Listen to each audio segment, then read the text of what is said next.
Hello, everybody. Welcome to the Progressive American. Today I have with me Dr. Isabel Skinner, who's an assistant professor of politics at the University of Illinois Springfield. Thank you very much for joining me, Dr. Skinner. Thanks so much for having me, Connor. So, the reason I brought you on today was to discuss something that is unfortunately an ongoing problem, not just in this election, but in many elections before and quite possibly long after, and that is sexism in towards women candidates in elections. I know we've talked about this quite a bit when we were covering my comprehensive exam for my master's program. So, spoiler alert, she has spoken with me before about this topic to some degree. But in the case of Vice President Kamala Harris, I wanted to ask you, to what extent does sexist stereotyping overlap with anti-black prejudice and racism, and how does that impact the way in which voters perceive candidates like Kamala Harris? Yes, this is a great question right off the bat. And definitely something I want to point out is that I'm currently an op-ed voices of a public voices fellow for the op-ed project. And my colleague, Dr. Stephanie Tolliver over at UIUC, studies anti-blackness. And she had this really great op-ed recently in Ms. Magazine. And she talked about this issue specifically, especially how candidates like Kamala Harris are forced to sort of defend their blackness and therefore also their humanity. And there's attacks on her identity are trying to strip that from her. Also, you'll notice that Kamala Harris is really intentional about how she talks, or most importantly, maybe doesn't talk about her identity as a woman of color. And so that's really different. That's such a departure from the way Hillary Clinton really centered her gender during the campaign in 2016. So that's it's kind of obvious, but those are the things that have been circling around in my mind.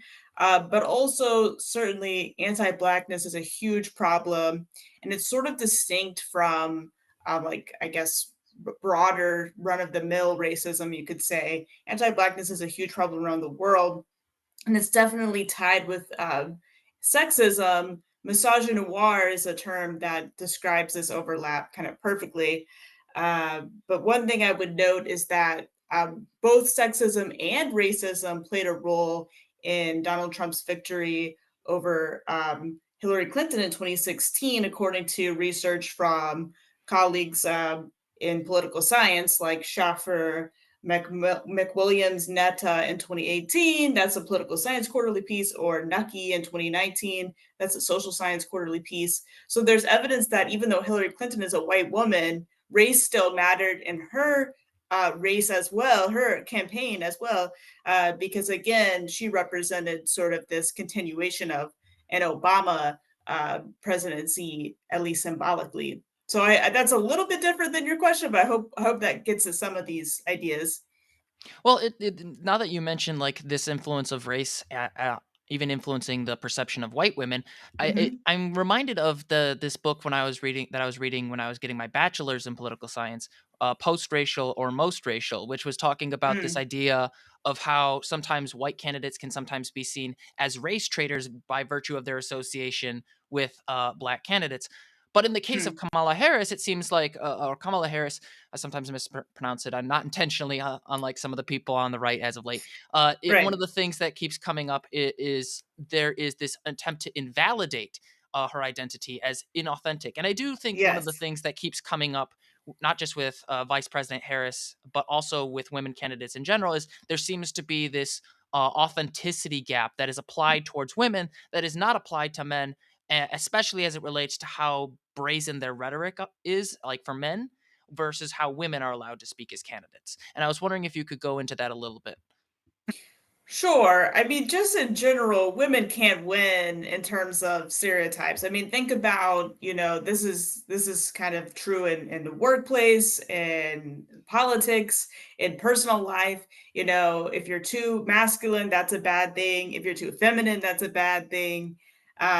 If you're too loud, that's a bad thing. If you're too quiet, it's a bad. So it's kind of, there's definitely this way in which the stereotypes about women can really just put you in such a box. And this is also really true for Black women, especially, who have to walk this tightrope between being seen as effective communicators, but avoiding the angry black woman stereotype. And of course, former President Trump did try to invalidate Kamala Harris's blackness by arguing that she only recently became black. And so you might say, but she's always identified as biracial, black, and Indian. She was an AKA at Howard University, like she is black. But again, as Tolliver points out, the problem is having to justify the identity, and then it also leads into stereotypes too about like what counts. How do you be black correctly? How do you be Indian correctly? How to be a woman correctly? Ooh, it's just so tough to do. And so during a campaign, people are really put on the spotlight. I remember vividly that Hillary Clinton sort of famous or maybe infamously said, they expect me to be in the kitchen like baking cookies, and that's just not me. And so for her, she was trying to distance herself from the stereotype of like what women do. Like I love baking. There's all different kinds of ways to be a woman, right? But for her, she was really frustrated, I think, with the way that she was pigeonholed.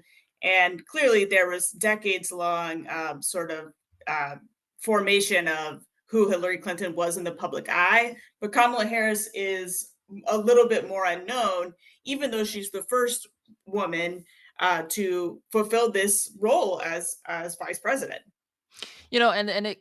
Describing the difficulty of running not just as like a woman candidate is like it reminds me of like how I kind of started hearing people talk about her when I first met Kamala Harris when she was running for the Iowa caucus. I actually had a conversation with her about what we can do to help people with like mental health issues and to prevent Mm, suicide as it relates to gun violence. And she gave me a wow. very detailed answer about access to emergency care, red flag laws and things like that. And back then that was in 2019. And yet I noticed that she went into a lot more detail than say other candidates, Yeah. male candidates that I had spoken to. And that goes to your point, like to some extent it seems like when Kamala Harris has to speak, she has to prove that she belongs in the room even though she's been in the room much longer than former President Trump. But to circle back to that point about, the women belonging in the kitchen as the stereotype, Hmm. I know we've mentioned this in my closure exercise, but to what extent does our push for women to like at a young age to engage in quote unquote domestic work Yeah. influence the way in which we look at women later who get involved in politics? Yeah, definitely. So, and also just like preach. That was some really good points there. I completely couldn't agree more. One of the things that in political science that we consider theories of, this gap. Why aren't more women involved in politics? So there's sort of oh there. Okay, there's my cat. There's my cat, kind of a little ghost back there. That's But all right. there's some different theories. So there's the demand and supply theories. So in the supply theory, we could say that women aren't socialized to, or girls aren't socialized to think about politics, to consider themselves as leaders. And this is certainly a problem. However, we're actually seeing that a lot of scholars have sort of shifted more towards thinking about like the other real barriers that exist in terms of like campaigning, and getting that money from the party is especially really important. That's why organizations like Emily's List are really important for gaining some traction for women candidates. But then also on the demand side, there's this idea of sexism and of how it's possible that women candidates are not preferred. However, some really interesting scholarship also looks at how head to head, men and women actually have the same amount of kind of preference from the general public as candidates. But then when you think about other factors like are they parents or not, people prefer parents for candidates, which is really interesting, especially because that might be a burden for women to be parents and candidates. Not that that's not perfectly possible, of course, that it is, but some of these feeder professions like law And for example, these high powered professions, there are more women that choose not to have kids in those professions, and so it's possible that that might not be the case. And so I think that it's really fascinating that this is called a double bind. So it's Yep. not a double standard. People don't want two different things. They want the same thing, but it's harder for one person than it is for the other person, right? So that's some really fascinating work out there as well. But I definitely I digress though. That's really some of the research out there about this issue. It seems like your cat's trying to send a message to JD Vance there, I think. Yes. But Yes. no, like, but to your point, like, to some extent, I do think when we talk about this double bind issue, I think it's not so much that we have a society that, like, doesn't isn't so much interested in women candidates, isn't willing to consider women's labor as Hmm. equivalent to men's. And even the question of what is considered domestic labor has its own sexist undertones in that it could potentially view like even women who work in the home or deal with the consequences of political activity and engage on the local level are not Yep. somehow political. But Right. to use an example of some recent media coverage, I just have this here. One of the things that keeps coming up is that a lot of times women have to deal with conversations in the media that men simply do not. For Yes. example, this is a Daily Beast article that was out, I think, 2 days ago. It was, quote, Kamala Harris is well suited for president, but poorly dressed, unquote. And that article, surprisingly, was not written by a man. It was written by a woman. Mm. And so to some extent, I wonder, like, how do the ways in which people who engage with these issues sometimes reinforce and internalize Yeah. bad ideas that sometimes harm their own communities, and to what extent can we counter that? Yeah, I mean, women bash women all the time, first of all. But then also, I remember seeing photos, we'll say, of the Women's March in which, people were holding up signs that said white women voted for Trump. And that's just a fact, that at the time in 2016, there was a lot of support among certain demographics of women for former President Trump. And so I think that it is important to recognize these cleavages among women. Women don't all think exactly the same, but certainly internalized sexism is an issue. We could think about, yeah, of course, there's JD Vance's attacks about Kamala Harris as a childless cat lady, but then we could also think about how Sarah Huckabee Sanders accused Kamala Harris of not being humble because she doesn't have children, yet she does have children because she's a stepmom. But also, is parenthood a requirement to be a woman or to be a candidate or to be humble? And also, as Kamala Harris now famously said, she's not aspiring to be humble, which is a whole other conversation. And then she also defended, her role in a non-traditional family, which there's more and more Americans who are part of these non-traditional family structures. And then also today, my colleague Young Jin Kong just came out with an op-ed in the Fulcrum about respect for non-traditional families. And she is a fellow professor at UIS. So really great work on this area. But yeah, it just gets back to this idea of a lot of pressure about gender and expectations around family, around labor, and basically what counts. But as you alluded to, I want to harken back to what you said a few moments ago because it was so important. Like the idea that when you talked to Harris in person, she had all this data, she had all these facts. I mean, this is a pattern that we see in the workplace and in other parts of society where women come prepared with receipts for these conversations. And sometimes their gender is the reason why they do that, but also maybe why they're not taken as seriously. And as a professor and someone in political science, but also for women that I talk to in all kinds of fields, if you go to an academic conference, a lot of times as a woman, you'll start talking about your research, and a man will say, I don't study what you do, but I think this. And it's just like immediately invalidating sort of your expertise because they somehow have come up with an answer to something that they're not an expert in because of their confidence. And so this is a really common occurrence. My PhD advisor, Samara Clar, at University of Arizona, she actually started an organization called Women Also Know Stuff, and this Oh boy. organization, yeah, women also know stuff.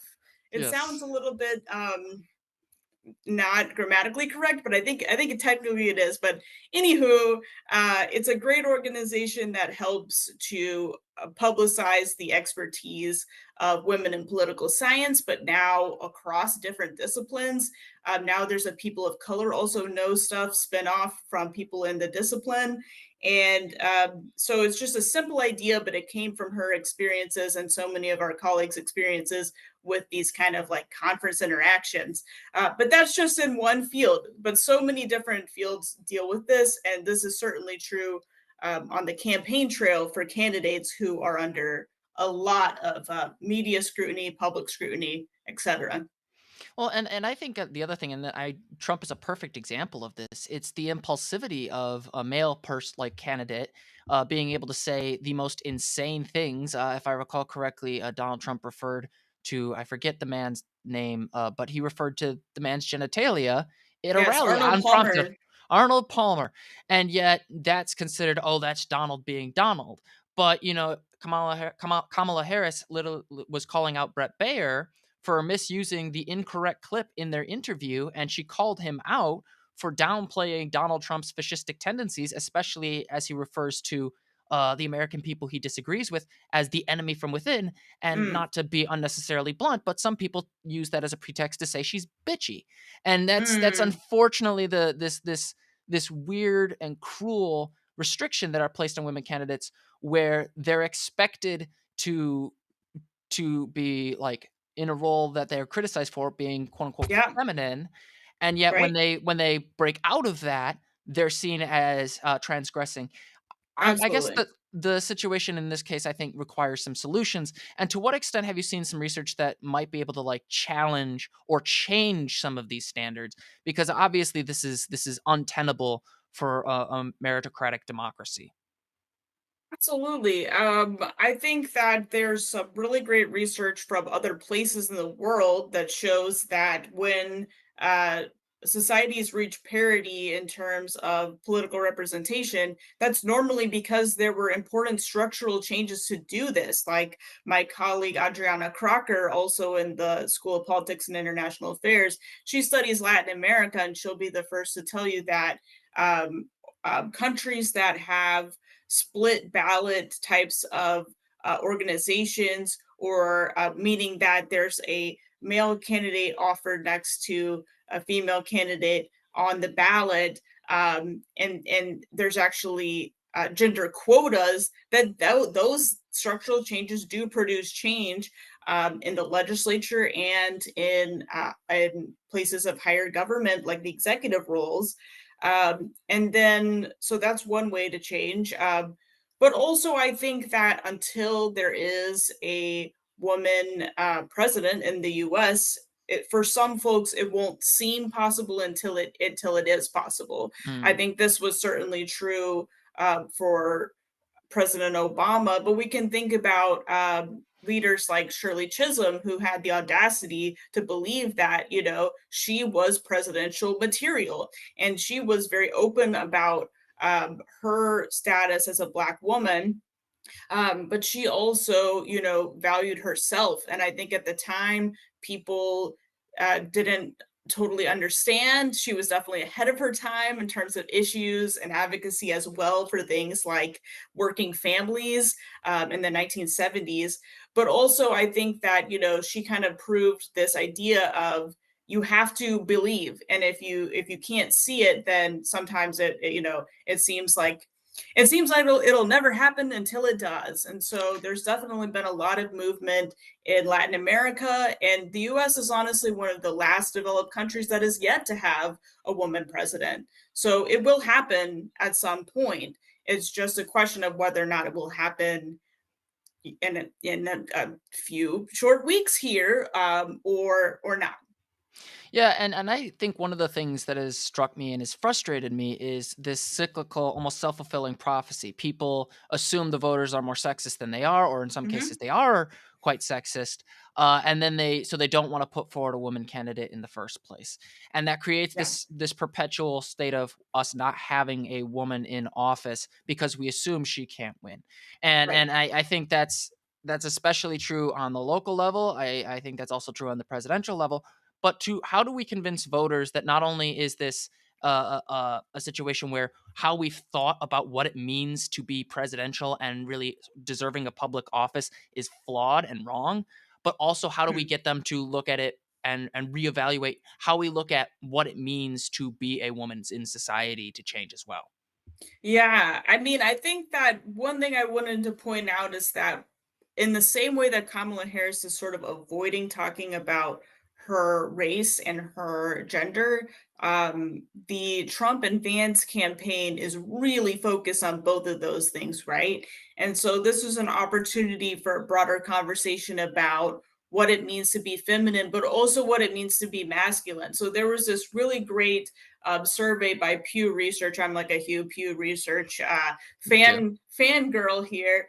But just last week, a survey came out about masculinity and masculine norms, and it found that 60% of Americans believe that in the U.S. there's not enough support for men who are caring and show emotion. So that shows a lot of potential for this broader conversation about what it means to be a man. Meanwhile, there are some interesting gaps. For example, older men and Republican men are the most likely to describe themselves as, quote, highly masculine and are more skeptical of these ideas of toxic masculinity. But I do think that, Vance is going on these kind of like growy podcasts and stuff like that. And there's definitely a strategy there. However, I'm not sure how much of the public this actually represents.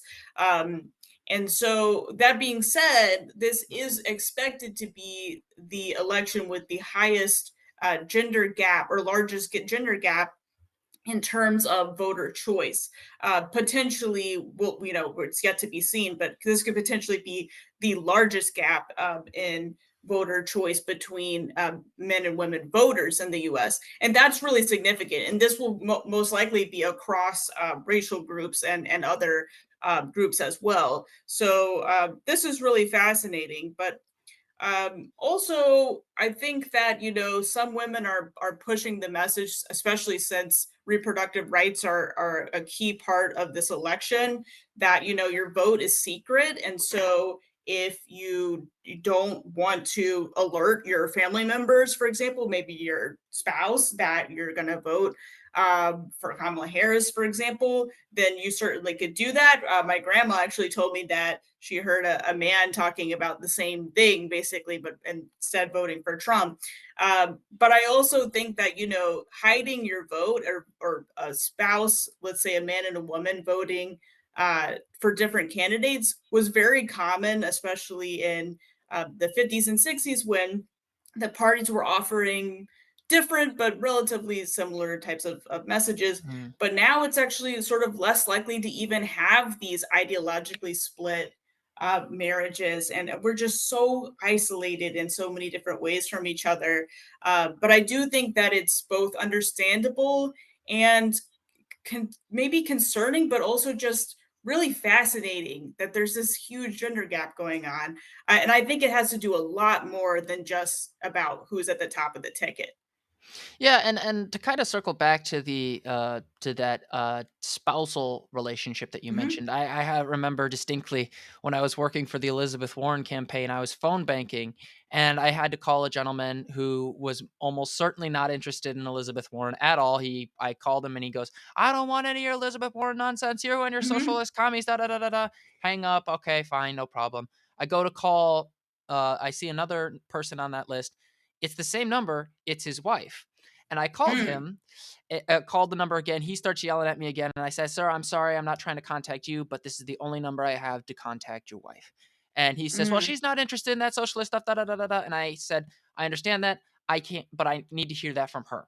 She Yeah, says, "Who is this?" And I said, "I'm with the Elizabeth Warren campaign." Da da da da da. Start telling her, and she's like, "Liz, I love Liz." And then yeah, she proceeded to end up being a commit to vote for Elizabeth Warren. So there is, I think, a really even like as far back as that, there was this strong element of almost like men trying to reinforce control over how their spouses voted. yeah, And that's absolutely. something that's especially disturbing.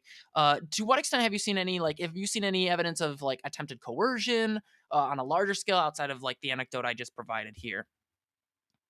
I haven't necessarily seen that or heard direct evidence of that, but I think anecdotally, it's really important to think about people who might be facing coercion, like older voters, for example, people that might need help getting to the polls. And again, these disparities in labor can also lead to disparities in the ability to exercise your vote. And so women are still a little bit more likely to turn out to vote in most across most groups. However, that doesn't mean that there aren't still barriers that women are facing in voting. And so, one thing you can do is make sure you know about your state's voter intimidation line, and that way you can call and step into action if you feel like someone is being intimidated. Also, you can remind people of different strategies for still exercising their right to vote. Though, again, I do feel like we're so ideologically isolated that perhaps it might not be. I'm not. I'm just not sure how much it is the case that there are these couples, and then people are voting differently. But again, the proof is sort of in the pudding. Like when you ask people something on a survey and then they actually do it, there's always a gap because people Yes. lie. And so, so like for example, when you ask people if they're going to vote, far more people say they're going to vote than actually turn out to vote. So that's Yes. so it's I have no judgment on the morality of this at all. I just think that it's definitely the case that there are very likely going to be some folks that say, "Hey, honey, I'm voting for blankety blank," and that's not what happens, right? Yeah, no, and it does kind of strike me now with this gender gap. I think I wouldn't be surprised, and maybe you can correct me if I'm wrong, but I would not be surprised if there was some sort of partisan realignment along gender. Hmm. I know a lot of the discussion has been around like class and race, and those are absolutely influential. But I think a lot of things I've noticed, particularly in my admittedly anecdotal experience in the online politics world, is a subsection of so-called like bro podcasts, like you described them Yeah. as that, like Andrew Tate and Fresh and Fit and a lot of other podcasts that are appealing to this. I wouldn't necessarily say traditional form of masculinity because a lot of it is based in faulty understandings of history, Hmm. especially like valorizing the 1950s in the cartoonish sense. Yes. Um, Right. but I wouldn't be surprised if like young men feeling like they're not getting a certain element of compassion went to people who take advantage of that. And to what extent Yeah. does a very poor understanding of healthy masculinity contribute to some of the ways in which we see a negative views of femininity in our election cycle? To what extent do those people contribute to that perspective?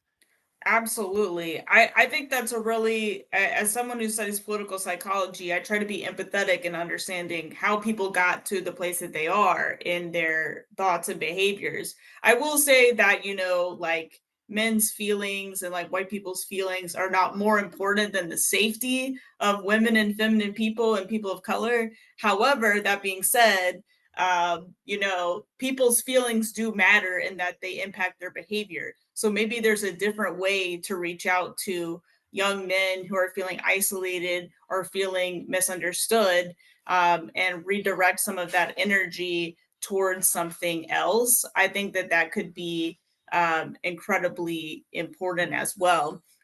And so I definitely like that idea because, again, it's pretty difficult to talk about femininity and in gender when we have conversations about quote unquote gender in politics. We assume we're talking about women, right?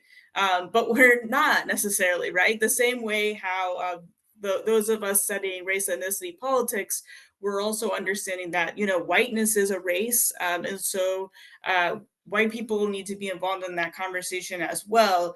It's not possible to talk about one thing without at least implicitly invoking the quote unquote other in these situations, right? Yeah. So, and just to wrap up a little bit, there's two hypotheticals here. Let's say in November, Vice President Harris becomes the president elect and Donald Trump is defeated. Knock on wood. Uh, let's say that happens. Do you think that some of these ideas of masculinity and really a lot of these sexist tropes will start to be weakened, or do you think there'll be some sort of backlash to that, similar to what we saw with January 6th, but more on a more ideological, cultural level?